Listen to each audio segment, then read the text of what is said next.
একজন পাপী নারী কিভাবে আল্লাহর প্রিয় বান্দী হয়ে গেলেন, এক সত্য ঘটনা যা আপনাকে কাঁদাবে। সবাই ঘৃণা করত, কিন্তু আল্লাহ ভালোবেসে জান্নাত দিলেন, এক অবিশ্বাস্য ঘটনা। একজন নারী ছিলেন, সমাজের চোখে তিনি ছিলেন সবচেয়ে পাপী, সবচেয়ে নিচু মানুষ।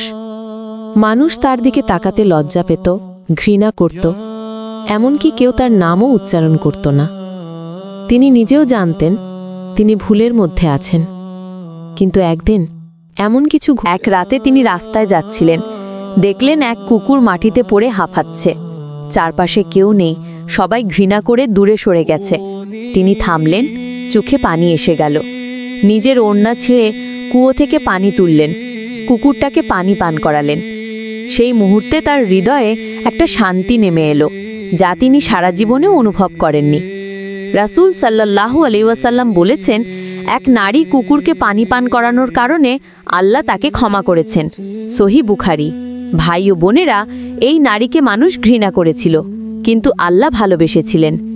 মানুষের আজ যদি তুমি পাপের ভিতরও থাকো, তাও তওবা করে ফিরে আসতে পারো, কারণ আল্লাহ বলেন, হি বান্দারা, তোমরা নিজেদের উপর যতই অন্যায় করো না কেন, আল্লাহর রহমত থেকে নিরাশ হইও না। সূরা জুমার ৩৯-৫৩।